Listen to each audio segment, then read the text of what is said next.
40 ദറജകൾ അല്ലാഹു ഉയർത്തിത്തന്നു. അല്ലാഹുവിന്റെ മാലാഖമാർ നമ്മൾക്ക് വേണ്ടി സ്വലാത്ത് ചൊല്ലി. അതേപോലെ 40 നന്മകൾ അല്ലാഹു നമ്മുടെ ഏടിൽ എഴുതി വെച്ചു. ജീവിതത്തിൽ സ്വലാത്ത് വർദ്ധിപ്പിക്കുക. ഒരു സ്വലാത്ത് ചൊല്ലുമ്പോ 10 തിന്മകൾ അല്ലാഹു മായ്ച്ചു തരികയാണ്. 10 തിന്മകൾ അല്ലാഹു എഴുതി കളയുകയാണ്. കടങ്ങളൊക്കെ എഴുതി കളയൂലേ, തള്ളിക്കളയൂലേ? നമ്മുടെ വിജയമല്യ അല്ലെ, 900 കോടി 9000 കോടി അല്ലേ, 9000 കോടി കടം വാങ്ങി നാട്ടിൽ നിന്ന് ലണ്ടനിലേക്ക് ഒളിച്ചോടിയെന്നും ഒളിച്ചോടിയില്ല എന്നും ചർച്ച നടക്കുകയാണ്. എങ്കിലും അതിനു മുമ്പ് 6000 കോടി ഗവൺമെന്റ് എഴുതി തള്ളിയിട്ടുണ്ട്. 6000 കോടി. നമ്മളൊരു 100 രൂപ കൊടുക്കാൻ അങ്ങോട്ട് വൈകിയ പിന്നെ ജപ്തിയായി, പിന്നെ നോട്ടീസായി, പിന്നെ പിടിച്ചു വെക്കലായി, പിന്നെ കേസായി. സുബ്ഹാനല്ലാഹ്, പറയണോ?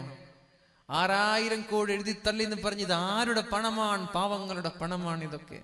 എന്നിട്ട് 9000 കോടി വേറെ കടവുമായി നാട് വിട്ട് അവിടെ സുഖിച്ച് ജീവിക്കുക. അങ്ങനെ എഴുതി തള്ളുന്ന കൂട്ടത്തിൽപ്പെട്ട ദോഷങ്ങൾ, ചെറുദോഷങ്ങൾ, ഒരു സ്വലാത്ത് ചെല്ലുമ്പോ 10 ദോഷങ്ങൾ അല്ലാഹു എഴുതി തള്ളുമെന്നാണ്. അതേ ഒരു സ്വലാത്തിന് 10 നന്മകൾ അല്ലാഹു എഴുതി വെക്കും നമ്മൾക്ക്. അതേ സ്വലാത്തിന് 10 ദറജകൾ അല്ലാഹു നമ്മൾക്ക് ഉയർത്തിത്തരും. അതേപോലെ ഒരു മലക്കിനെ ഏൽപ്പിക്കും ഖിയാമത്ത് നാൾ വരെ നമ്മൾക്ക് വേണ്ടി സ്വലാത്ത് ചെല്ലാൻ. അല്ലാഹു സ്വീകരിക്കട്ടെ, അല്ലാഹു സ്വീകരിക്കട്ടെ. ഇതൊക്കെ തമാശയല്ല, ഇതൊക്കെ കളിയല്ല, ഇതൊക്കെ ജീവിതത്തിൽ പതിവാക്കി സിനിമ പാട്ടൊക്കെ പാടി നടക്കുന്ന നിർത്ത് പൊന്നു സഹോദര. ചൂടോടെ എന്നൊക്കെ പാട്ട് പാടി എന്താ കാര്യം? അതൊക്കെ പാട്ടും പാടി സോഷ്യൽ മീഡിയയിൽ അപ്ലോഡ് ചെയ്ത് എന്താ അതുകൊണ്ട് നിങ്ങൾക്ക് നേട്ടമുള്ളത്? അല്ലെങ്കിൽ ഈ സെൽഫി എടുത്ത ഫോട്ടോകൾ നമ്മളിങ്ങനെ പ്രചരിപ്പിച്ചിട്ട് എന്താ നേട്ടം? ഞാൻ പറയാൻ, ഈ ഒളിച്ചോട്ടങ്ങളുടെയോ അല്ലെങ്കിൽ ഈ അനാവശ്യങ്ങളുടെയോ ഇമേജുകളോ വീഡിയോകളോ നമ്മളായിട്ട് ഷെയർ ചെയ്യല്ല. അത് തെറ്റാണ്, കടുത്ത ഹറാമാണ്. അതൊക്കെ എന്തിനാണ് തിന്മകൾ പ്രചരിപ്പിക്കുന്നത്? തിന്മകൾ മറച്ചു വെക്കാനല്ലേ മുത്ത് റസൂലുള്ളാഹി സ്വല്ലല്ലാഹു അലൈഹി വസല്ലം നമ്മോട് പറഞ്ഞത്? തിന്മകൾ മറച്ചു വെക്കാനാണ്. നമ്മൾ തിന്മകൾ ഇങ്ങനെ അങ്ങോട്ടും ഇങ്ങോട്ടും പ്രചരിപ്പിക്കന്നെ. ആണ് വേറെ, പെണ്ണ് വേറെ. പിശാചിനൊരു പണിയില്ല, ശൈത്വാനിനൊരു പണിയില്ല, നോക്കി നിൽക്കുകയാണ്. പിശാചിന്റെ പ്രവർത്തനം നമ്മളങ്ങോട്ട് ഏറ്റെടുത്തു. വാട്സപ്പിലൂടെ തിന്മകൾ ഇങ്ങനെ പ്രചരിപ്പിച്ച് നടക്കരുത്, ദയവ് ചെയ്ത്. ഒരു എന്ത് ഉള്ളതാവട്ടെ ഇല്ലാത്തതാവട്ടെ നമ്മളായിട്ട് വാട്സപ്പിലൂടെ, ഗ്രൂപ്പിലൂടെയോ ഫേസ്ബുക്കിലൂടെയോ സോഷ്യൽ മീഡിയകളിലൂടെയോ ഒരു തെറ്റും നമ്മൾ പ്രചരിപ്പിക്കില്ല എന്നൊരു പ്രതിജ്ഞ നമ്മൾ എടുത്തോളണം. ഇല്ലെങ്കിൽ എത്ര കാലം നമ്മൾ പ്രചരിപ്പിച്ച ഒരു തിന്മ, അത് ഉള്ളതാവട്ടെ ഇല്ലാത്തതാവട്ടെ, മീഡിയകളിൽ പ്രചരിക്കുന്ന കാലത്തോളം അതിന്റെ തിന്മകൾ നമ്മുടെ ഏടിൽ വന്നുകൊണ്ടേയിരിക്കും. അത് മറ്റൊരാൾ ഷെയർ ചെയ്യും, അതിനൊരാൾ ലൈക്ക് ചെയ്യുമ്പോൾ നിനക്ക് സന്തോഷമുണ്ട്. പക്ഷേ നിന്റെ ഏടുകളിൽ എഴുതി വെക്കുന്നത് തിന്മയാണ്. നീ അതിന്റെ കമന്റും ലൈക്കും നോക്കി നിൽക്കുകയാണ്. എന്റെ യാ അല്ലാഹ്, എന്റെ ഒരു ഇമേജ് എത്ര ആളാ ഷെയർ ചെയ്തത്, എത്ര ആളാ ലൈക്ക് ചെയ്തത്, എത്ര ആളാ കമന്റ് ചെയ്തത്. ഇനി ഒരു കമന്റും കിട്ടിയില്ലേ? മറ്റൊരാളുടെ ഇൻബോക്സിലേക്ക് മെസ്സേജ് ഒക്കെ, എടാ എന്റെ ഫോട്ടോക്കൊന്ന് ലൈക്ക് തരണേ. എന്തൊരു ബെഗ്ഗിങ് ആയി ഇതൊക്കെ. എന്തിനാണിത്? ഇവിടെ ഇതുകൊണ്ടൊക്കെ നാളെ ആഖിറത്തിൽ രക്ഷപ്പെടുവോ?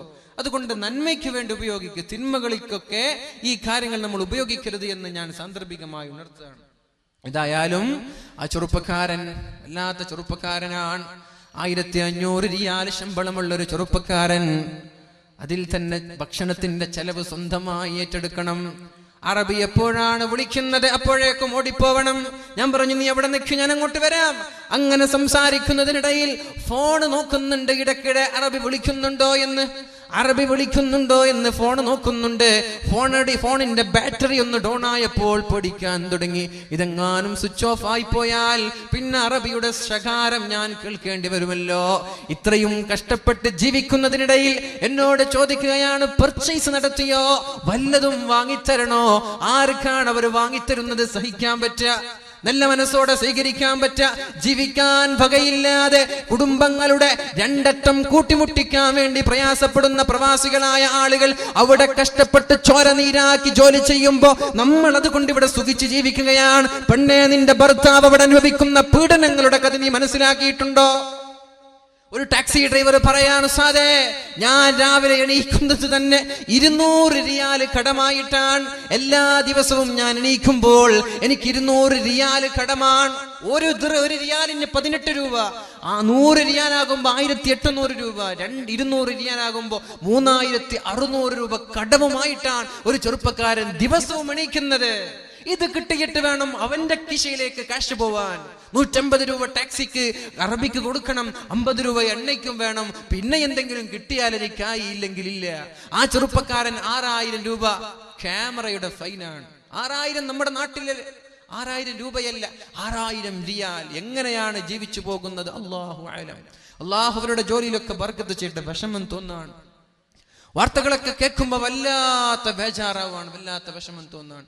ഇതൊക്കെ കാണാതെ, ഇതൊക്കെ തിരിച്ചറിയാതെ നമ്മുടെ പെണ്ണുങ്ങൾ ഇങ്ങനെ അടിച്ച് പൊളിക്കന്നെ. ഇവിടെ ടൗണായ ടൗണുകൾ, ഷോപ്പായ ഷോപ്പുകൾ. ഇവിടെ കേൾക്കാൻ സാധിച്ചത് കല്യാൺ സിൽക്സിൽ രാവിലെ പോയാൽ പിന്നെ വൈകുന്നേരം വരെ, രാത്രി വരെ തിരക്കന്നെയാണെന്ന്. ഫസ്റ്റ് ദിവസം തന്നെ 60 ലക്ഷത്തോളം കച്ചവടം എന്നാണ്. എന്താ ഇതിനു മുമ്പൊന്നും ഇവിടെ വസ്ത്രമില്ലാത്ത പ്രയാസം ഉണ്ടായിട്ടുണ്ടോ? ഒരു കല്യാൺ സിൽക്സ് വരുമ്പോഴേക്കും രാവിലെ മുതൽ വൈകുന്നേരം വരെ തപസ്സരിക്കാൻ ഇതിനു മുമ്പ് ഇവിടെ ഷോപ്പൊന്നും ഉണ്ടായിട്ടില്ലേ? ഇവിടെ ഇതിനു മുമ്പൊക്കെ എല്ലാവരും വിവസ്ത്രരായി നടന്നതാണോ? എന്താണിത്? സമ്പത്ത് കൊണ്ട് അടിച്ചു പൊളിക്കല്ല, ദൂർത്തടിക്കല്ല. നിങ്ങളുടെ ഭർത്താവ് കഷ്ടപ്പെട്ടുണ്ടാക്കുന്ന നാണയത്തൊട്ടുകൾ അള്ളാഹു നാളെ ചോദ്യം ചെയ്യുമെന്ന് പെണ്ണെ നീ കരുതിക്കോ. നാൾക്ക് ഓരോ വസ്ത്രം വേണല്ലേ, ദൈനംദിനം ഓരോ കുപ്പായം വേണമല്ലേ, ഓരോ ചെരുപ്പ് വേണമല്ലേ? ഇതിനൊക്കെ മറുപടി പറയണ്ടേ? ആ ഭർത്താക്കന്മാർ അവിടെ അനുഭവിക്കുന്ന ആ ഒരു പീഡന കഥ നീയൊന്ന് നിന്റെ കണ്ണുകൊണ്ട് കണ്ടാ പിന്നെ നീ ഒരു വർഷത്തിലൊരു വസ്ത്രമേ നീ ധരിക്കോ. നീ മനസ്സിലാക്കിക്കോ. ഇവിടെ സുഖിച്ച് ജീവിക്കാൻ, അവിടെയൊക്കെ മാന്യം നടക്കാൻ. എക്കണോമിക്കൽ ക്രൈസിസ്, ജോലി ഭീഷണിയിലാണ് പലരും.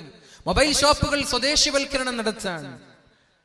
ആളുകളായ ജോലിക്കാർക്കൊക്കെ ലെറ്റർ വന്നു, നിങ്ങൾ ഒഴിഞ്ഞു പോയിക്കൊള്ളണം, ഇവിടെ നിൽക്കാൻ പാടില്ല.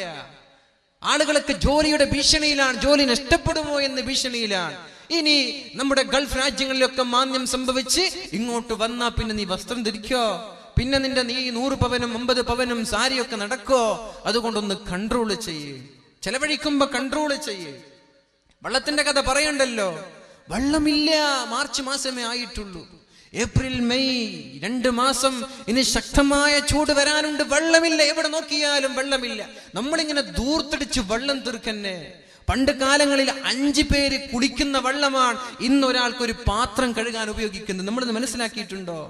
ഒരു കിണ്ടി കൊണ്ടോ ഒരു കപ്പ് കൊണ്ടോ ഒരു കൂജ കൊണ്ടോ കുടിച്ചിരുന്ന നമ്മുടെ പഴയകാല ഉപ്പമാർ ഇന്നോ പൈപ്പ് ഇങ്ങനെ തിരിച്ചു വെക്കുക, എന്നിട്ട് അങ്ങോട്ടും ഇങ്ങോട്ടും തിരിച്ചും മറിച്ചും കഴുകന്നെ. 200 ലിറ്റർ 400 ലിറ്റർ 1000 ലിറ്റർ ഒക്കെ ഒരു ദിവസത്തിൽ വെള്ളം ഉപയോഗിച്ച് തീർക്കുക. പൊന്നു സഹോദരി, ഒരു ദിവസം കഴിഞ്ഞു, ഒരു മാസം കഴിഞ്ഞു വെള്ളമില്ലാതെ വന്നാൽ എന്ത് ചെയ്യാൻ പറ്റും നമ്മൾക്ക്? ശാസ്ത്രജ്ഞന്മാർ 2 ഓക്സിജനും ഹൈഡ്രജനും കൂടിയാൽ H2O അല്ലെ, വാട്ടർ എന്ന് പറഞ്ഞാൽ H2O. 2 ഹൈഡ്രജനും 1 ഓക്സിജനും കൂടിയാ വെള്ളം ഉണ്ടാക്കാം. ഇതുവരെ വെള്ളം ഉണ്ടാക്കിയോ? വെള്ളം ഉണ്ടായത് 2 ഹൈഡ്രജനും 1 ഓക്സിജനും കൂടിയിട്ടാണെന്ന് ശാസ്ത്രം പറയുന്നു. പക്ഷേ ഈ 2 ഹൈഡ്രജനും ഓക്സിജനും കൂട്ടി എവിടെയെങ്കിലും വെള്ളം ഉണ്ടാക്കി ചരിത്രം നിങ്ങൾ കേട്ടോ? വെള്ളം വലിയ വിഷയമാണ്, സൂക്ഷിക്കുക. അല്ലാഹു തൗഫീഖ് ചെയ്യട്ടെ. അപ്പൊ ഞാൻ പറഞ്ഞു വരുന്നത്, പ്രവാസികളുടെ വിഷമം മനസ്സിലാക്കാതെ ഇവിടെ ദൂർത്തടിച്ച് ജീവിക്കല്ല. അതേപോലെ ചില സഹോദരങ്ങൾ ഇവിടെ നിന്ന് ഹൗസ് ഡ്രൈവറിന്റെ വിസ എടുത്ത് പോവാ, എന്നിട്ട് മാസത്തിൽ 1000 രൂപ അറബിക്ക് അങ്ങോട്ട് കൊടുക്കുക. എവിടെയെങ്കിലും ജോലി ചെയ്ത് 1000 റിയാൽ അറബിക്ക് കൊടുക്കുകയാണ്. 3-4 മാസമായി ശമ്പളമില്ലാതെ കഷ്ടപ്പെടുന്ന ആളുകൾ എന്നോട് പറഞ്ഞു, ഞാൻ ഈ ജോലി ഒഴിവാക്കി പോവാൻ. 1500 റിയാലുള്ളൊരു ചെറുപ്പക്കാരൻ പറയാ, ഞാൻ ഈ ജോലി ഒഴിവാക്കി പോവാൻ, ഇതൊന്നും തികയുന്നില്ല. അങ്ങനെ ഒഴിവാക്കി പോകുമ്പോ എന്നോടൊരു ചങ്ങാതി വന്നിട്ട് പറഞ്ഞു, എനിക്ക് തരുമോ നിങ്ങളുടെ ആ ജോലി എന്ന്. ഞാൻ പറഞ്ഞു, എന്തിന്? 1500.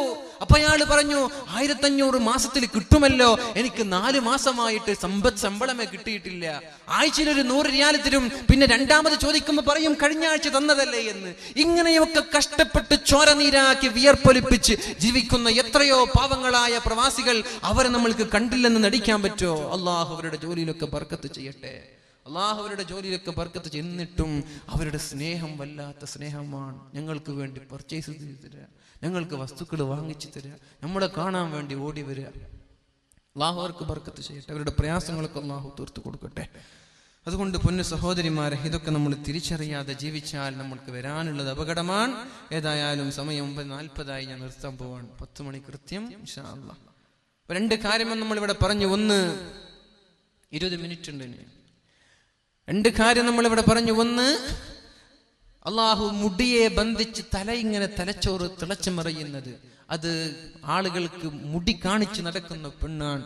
അവള് സൂക്ഷിക്കുക. മുടി പുറത്തിറങ്ങുമ്പോ എന്റെ മുടി കാണുന്നുണ്ടോ, ആളുകൾക്ക് ഇത് കാണാൻ അവസരമുണ്ടോ? ക്ലാസ്സിൽ ഇരിക്കാൻ, നിന്റെ ക്ലാസ്മേറ്റ് നിന്നെ കന്യ പുരുഷനാണ്. നമ്മുടെ ക്ലാസ്മേറ്റ് ചങ്ങാതി ഗേൾ ഫ്രണ്ട് എന്നൊക്കെ പറയുന്നുണ്ട്. പൊന്നു സഹോദരി, അതൊക്കെ ഹറാമാണ്. നമ്മൾ കരുതുന്നുണ്ടാക്കി ഇതൊക്കെ ബോയ് ഫ്രണ്ട് അല്ലേ? ബോയ് ഫ്രണ്ട് എന്ന് പറഞ്ഞ ആങ്ങളെയാണോ? ബോയ് ഫ്രണ്ട് എന്ന് പറഞ്ഞ ഉപ്പയാണോ? ഒരു ബോയ് ഫ്രണ്ടും ഇല്ല. ഇങ്ങനെ ഒരു ബോയ് ഫ്രണ്ട് തന്നെയാണ് ഫോട്ടോ എടുക്കാൻ വേണ്ടി വിളിച്ചോണ്ട് പോയി ഓടിച്ചു കൊണ്ടുപോയത്. ഇങ്ങനെയുള്ള ബോയ് ഫ്രണ്ട് ഒന്നും ഹലാലല്ല, ഇത് ഹറാമാണ്. മുടി മറച്ചു വെക്ക. സ്കൂളിലാണെങ്കിലും ട്രെയിനിലാണെങ്കിലും ബസ്സിലാണെങ്കിലും എവിടെയാണെങ്കിലും കല്യാണ മണ്ഡപങ്ങളിലാണെങ്കിലും. രണ്ടാമത്തേത്, നാവിനെ കെട്ടിവെച്ചത് ഭർത്താവിനെ ബുദ്ധിമുട്ടിക്കുന്ന പെണ്ണാണ്. ജോലി ചെയ്ത് കഷ്ടപ്പെട്ട് വരുന്ന ഭർത്താവിന് നീ സന്തോഷം നൽകുക. അല്ലദീ തസുറുഹു ഇദാ നളർ, ഒന്ന് നോക്കിയാൽ ഭാര്യയുടെ മുഖം നോക്കുമ്പോൾ സന്തോഷം തരുന്ന ഭാര്യയാണോ ആ ഭാര്യ ഏറ്റവും വലിയ അനുഗ്രഹമാണെന്ന് റസൂലുള്ളാഹി സ്വല്ലല്ലാഹു അലൈഹി വസല്ലം. വിഷമങ്ങളുമായി പ്രയാസങ്ങളുമായി വീട്ടിലേക്ക് കടന്നു വരുമ്പോ അവിടെയുണ്ട് നമ്മുടെ ഭാര്യ. നല്ല കുളിച്ചൊരുങ്ങി നല്ല വസ്ത്രം ധരിച്ച് ഒന്ന് മുഖം നോക്കുമ്പോൾ അൽഹംദുലില്ലാഹ് നമ്മുടെ വിഷമങ്ങളൊക്കെ പമ്പ കടന്നു, നമ്മുടെ ടെൻഷനൊക്കെ പമ്പ കടന്നു. ഭാര്യയുടെ മുഖം നോക്കുമ്പോൾ സന്തോഷം നൽകുന്ന ഭാര്യയാണോ പൊന്നു സഹോദരി, നിനക്ക് സ്വർഗം പ്രതീക്ഷിക്കാം. അല്ലാതെ വീട്ടിലിരിക്കുമ്പോ ചീഞ്ഞു നാറിയ നൈറ്റിയും ചീഞ്ഞു നാറിയ വസ്ത്രവും പുറത്തിറങ്ങുമ്പോൾ വല്ലാത്ത ഒരു വേഷവിധാനം. നാട്ടുകാരെ കാണിക്കാനല്ല, ആൾക്കാരെ കാണിക്കാനല്ല, സ്വന്തം ഭർത്താവിന്റെ മുമ്പിൽ സൗന്ദര്യം പ്രദർശിപ്പിക്കാനാണ് പരിശുദ്ധ മതം നമ്മോട് പഠിപ്പിച്ചത്. ഇതൊക്കെ പീഡനാണോ? ഇതൊക്കെ സ്വാതന്ത്ര്യം, അവരുടെ സ്വാതന്ത്ര്യം ചോദ്യം ചെയ്യലാണോ? നമ്മുടെ ചെങ്ങമ്പുഴ പാടിയൊരു പാട്ട് ഞാൻ ഓർത്തു പോവാണ്. നാരിമാർ നാരിമാർ നാണം കുണുങ്ങികൾ, വിശ്വാവിപത്തിന്റെ നേരായ വേരുകൾ, പെണ്ണൊരുത്തിയെ പടച്ചില്ലായിരുന്നുവെങ്കിൽ വിശ്വമെന്നേ സ്വർഗമായിരുന്നേനെ. ഇത് മുസ്ലിമായ കവി പാടിയതാണോ? ചെങ്ങമ്പുഴ പാടിയ പാട്ടാണ്. എന്താണ് ഇതിന്റെ അർത്ഥം? നാരിമാർ നാരിമാർ നാണം കുണുങ്ങികൾ, വിശ്വാവിപത്തിന്റെ നാരായ വേരുകൾ. ഇന്ന് ലോകത്തിന്റെ വിപത്തുകൾ ഉണ്ടാകാൻ കാരണം പെണ്ണാണെന്ന് പറയുന്നത് ചെങ്ങമ്പുഴ റസൂലുള്ളാഹി തങ്ങളല്ല. നബി തങ്ങൾ പറഞ്ഞത് നിങ്ങൾ നിങ്ങളുടെ ഭാര്യമാരോട് നന്നായി പെരുമാറണേ എന്നാണ്. ഇനി വയസ്സായ ഉമ്മ, ആ ഉമ്മയോട് നിങ്ങൾ നന്നായി പെരുമാറണം. ഉമ്മുക തുമ്മ ഉമ്മുക തുമ്മ ഉമ്മുക. ഒന്നാമതും രണ്ടാമതും മൂന്നാമതും നീ നന്നായി പെരുമാറേണ്ടത് നിന്റെ ഉമ്മയോടാണ്, പിന്നെയാണ് ഉപ്പയോട്. എവിടെ നോക്കിയാലും ഇസ്ലാം പെണ്ണിന് സ്വാതന്ത്ര്യം നൽകിയിട്ടേ ഉള്ളൂ. എന്നിട്ട് പറയാൻ, പെണ്ണൊരുത്തിയെ പടച്ചില്ലായിരുന്നുവെങ്കിൽ വിശ്വമെന്നേ സ്വർഗമായിരുന്നേനെ. ഒരു പെണ്ണിനെ ലോകത്ത് പടച്ചില്ലായിരുന്നുവെങ്കിൽ നമ്മുടെ ലോകം സ്വർഗമാകുമായിരുന്നു എന്ന് നമ്മളിതൊന്നും അംഗീകരിക്കുന്നില്ലേ? പെണ്ണുങ്ങൾ വെറും വൈകാരിക താല്പര്യങ്ങൾക്ക് വേണ്ടി മാത്രം ഉപയോഗിക്കേണ്ട ആളുകളല്ല. അത് ചില ആളുകൾ അങ്ങനെ പറയുന്നുണ്ട്. ഇസ്ലാം അങ്ങനെയല്ല. ഷേക്സ്പിയർ പറഞ്ഞുവല്ലോ, ഫ്രൈൽറ്റി തൈ നൈം ഈസ് വുമൺ. ചാപല്യമേ നിന്റെ പേരോ സ്ത്രീ. ചാപല്യം എന്ന പെണ്ണിനെ വിളിച്ചത് തന്നെ ഷേക്സ്പിയർ, ഇംഗ്ലീഷ് സാഹിത്യത്തിന്റെ കുലപതിയാണ്. ഇതൊക്കെ കണ്ടിട്ടും ഇസ്ലാമിന്റെ എതിരെ തലക്ക് കയറാ. ഇസ്ലാമാണ് ഇവർക്ക് സ്വാതന്ത്ര്യം നൽകിയത്. ജനിക്കാൻ പോലും സ്വാതന്ത്ര്യമില്ലാതെ ജനിച്ച മക്കളെ കുഴിച്ചു മൂടിയിരുന്ന ഒരു കാലത്തേക്ക് നബി തങ്ങൾ പറഞ്ഞു, ഇദാ ബുശ്ശിറ അഹദുഹും ബിൽ ഉൻസാ ളല്ല വജ്ഹുഹു മുസ്വദ്ദൻ വഹുവ കളീം യതവാറാ മിനൽ ഖൗമി മിൻ സൂഇ മാ ബുശ്ശിറ ബി. ഒരു പെണ്ണ് ജനിച്ചു എന്ന് അറിയുമ്പോ നാട്ടുകാരുടെ മുമ്പിൽ കാണാതെ ഒളിച്ചൊളിച്ച് നടക്കുക, പമ്മി പമ്മി നടക്കുക. എനിക്ക് പെൺകുട്ടിയാണ് ജനിച്ചത്, പിന്നെ ടൗണിൽ പോകൂല, പിന്നെ ബസ് സ്റ്റാൻഡിൽ പോകൂല, പിന്നെ ഒളിച്ച് നടക്കുക. പിന്നെ അവസരം കിട്ടുമ്പോ ഈ പെണ്ണിനെ കുഴിച്ചു മൂടി, എന്നാലേ ഇവന് പുറത്തിറങ്ങൂ. ഇങ്ങനെയുള്ള ഒരു കാലത്ത് നോക്കി നബി തങ്ങൾ പറഞ്ഞു, മൻ ആല ജാരിയത്തൈൻ, രണ്ട് പെൺകുട്ടികളെ വളർത്തി അവളെ കല്യാണം കഴിച്ചു കൊടുത്തു, ഞാനും അവനും സ്വർഗത്തിൽ ഇത്രത്തോളം അടുത്തിരിക്കുമെന്ന്. ലാ തഖ്തുലൂ ഔലാദകും ഖശിയത ഇംലാഖ്. ദാരിദ്ര്യം ഭയന്നുകൊണ്ട് നിങ്ങൾ നിങ്ങളുടെ മക്കളെ കുഴിച്ചു മൂടല്ല. നിങ്ങൾക്കും നിങ്ങളുടെ മക്കൾക്കും ഭക്ഷണം തരുന്നത് ഞാനാണെന്നും പഠിപ്പിച്ചത് പരിശുദ്ധ ഇസ്ലാമാണ്. അതുകൊണ്ട് പെണ്ണെ, ഇസ്ലാം നൽകുന്ന സ്വാതന്ത്ര്യം ഒരു മതവും ഒരു പെണ്ണിനും നൽകിയിട്ടില്ല. പിന്നെ നിന്നോട് പർദ്ദ ധരിക്കാൻ പറഞ്ഞത് എന്തേ? മുഖം മറച്ച് നടക്കാൻ പറഞ്ഞത് എന്തേ? അത് വേറെന്തെങ്കിലും ആവശ്യത്തിനാണോ? അല്ല, നിന്റെ സേഫ്റ്റി, നിന്റെ സുരക്ഷ, നീ പവിത്രമാണ്. നീ പവിത്രമാണ്, നീ വല്ലാത്ത സംഭവമാണ്. അതുകൊണ്ട് നീ അങ്ങോട്ട് ആളുകൾ പീഡിപ്പിക്കുന്ന ഒരു ചരക്ക് വസ്തുവായി മാറാൻ പാടില്ല. നിനക്കൊരു ചാരിറ്റി ഉണ്ട്, ചാസ്റ്റിറ്റി ഉണ്ട്, നിനക്കൊരു പവിത്രതയുണ്ട്, നീ അത് സൂക്ഷിക്കുക. അതുകൊണ്ട് നീ പൊതിഞ്ഞ് നടക്കല്ലേ. ഒരു മിഠായി പൊതിഞ്ഞ് വീണ മിഠായി ഉണ്ട്, പുതിയപ്പെടാത്ത മിഠായി വീണ് കിടക്കുന്നുണ്ട്. ഏതാ നമ്മൾ പൊറുക്കിയെടുക്കുക? രണ്ടും എടുക്കാൻ പാടില്ലേ? വീണ് കിട്ടുന്നൊന്നും എടുക്കാൻ പാടില്ലേ? എന്നാലും ഞാൻ ചോദിക്കാൻ, നമ്മുടെ വീട്ടിൽ നിന്ന് കരുതുക ഒരു മിഠായി, അതിന്റെ കവറൊക്കെ എടുത്ത് ഒരു മിഠായി നിലത്ത് വീണ് കിടക്കുന്നുണ്ട്, മറ്റൊരു മിഠായി കവറൊക്കെ മൂടി കിടക്കുന്ന, നമ്മൾ എടുക്കുന്നത് കവർ മൂടിയ മിഠായിയാണ്. അല്ലാത്തതിൽ ഈച്ച പൊതിഞ്ഞിട്ടുണ്ടാകും, ഉറുമ്പുകൾ പൊതിഞ്ഞിട്ടുണ്ടാകും. അതേപോലെ ഈച്ചകളും ഉറുമ്പുകളും ഞരമ്പ് രോഗികളും നിന്നെ പൊതിയാൻ പാടില്ല. നീ സേവായിരിക്കണം എന്ന ലക്ഷ്യമാണ് പരിശുദ്ധ ഇസ്ലാമിനുള്ളത്. അള്ളാഹു നിലനിർത്തി തരട്ടെ. അള്ളാഹു ആ ബോധം നമ്മൾക്കൊക്കെ നൽകുമാറാവട്ടെ. അതിനു വേണ്ടിയാണ് ഈ ഭൗതിക കലാലയങ്ങളിലൊക്കെ പഠിപ്പിക്കുന്നതിന് പകരം എത്രയോ മതസ്ഥാപനങ്ങളുണ്ട്. പഠിപ്പിച്ചുകൂടെ? വഫിയ കോഴ്സുകളുണ്ട് നമ്മുടെ പെൺമക്കൾക്ക്. SSLC കഴിഞ്ഞ മക്കളൊന്ന് എക്സാം എഴുതിയാൽ +2 ഡിഗ്രി PG ഉണ്ടോന്നറിയില്ല, 5 വർഷത്തെ കോഴ്സാണ്. അവിടെ നല്ലൊരു ഉസ്താദ്, മൊയിലാർച്ചി എന്ന് നമ്മൾക്ക് പറയാം, നല്ലൊരു ഉസ്താദത്തായി, നല്ലൊരു ടീച്ചറായി അവൾ വരികയാണ്. ദീനീബോധമുണ്ട്, മതബോധമുണ്ട്. പഠിപ്പിച്ചുകൂടെ? ഈ വെറും മംഗലാപുരത്തേക്ക് രാവിലെ ട്രെയിനിൽ കയറി പോവുക, അവിടെ നടക്കുന്നതൊന്നും ഞാൻ പറയുന്നില്ല. എന്നിട്ട് എവിടെയൊക്കെയോ പഠിപ്പിക്കുക, ലക്ഷങ്ങൾ ചെലവഴിക്കുക. ഇതുകൊണ്ട് എന്തെങ്കിലും നേട്ടം ദുനിയാവിലുണ്ടോ അല്ല ആഖിറത്തിലുണ്ടോ? ഇല്ല. അതുകൊണ്ട് നമ്മൾ എന്ത് ചെയ്യാ? ദുനിയാവിലും ആഖിറത്തിലും നേട്ടമുണ്ടാവാൻ നമ്മുടെ മക്കളെ നമ്മൾ ദീനി കോഴ്സുകൾ നൽകിക്കൂടെ? പെണ്ണുങ്ങൾക്ക് വഫിയ കോഴ്സുകളുണ്ട്, ദാറുൽ ഹുദയുടെ കീഴിലുള്ള സഹ്റവി കോഴ്സുകളുണ്ട്. ഇവിടെയൊക്കെ പഠിപ്പിച്ചുകൂടെ? നല്ല ദീനി ബോധമുള്ള ഉസ്താദുമാരായിട്ട് മക്കൾ വരട്ടെ. മസ്അല പറയുന്ന പെണ്ണുങ്ങൾക്ക് ക്ലാസ് എടുക്കാൻ പറ്റുന്ന മക്കളായി നമ്മുടെ മക്കൾ മാറട്ടെ. ആൺമക്കളെ ആണെങ്കിൽ ഹുദവി കോഴ്സുകളുണ്ട്. മാലിക് ദിനാർ ഇസ്ലാമിൽ അക്കാദമിയിൽ പഠിച്ച ആളാണ് ഞാൻ. തലങ്കരയിൽ സ്ഥിതി ചെയ്യുന്ന എൻ്റെ സുഹൃത്തുണ്ട് ഇവിടെ, ഇർഷാദ് ഹുദവി, അതേപോലെ മുഫീദ് ഹുദവി, അങ്ങനെ കുറെ ആളുകളുണ്ട് ഇവിടെ.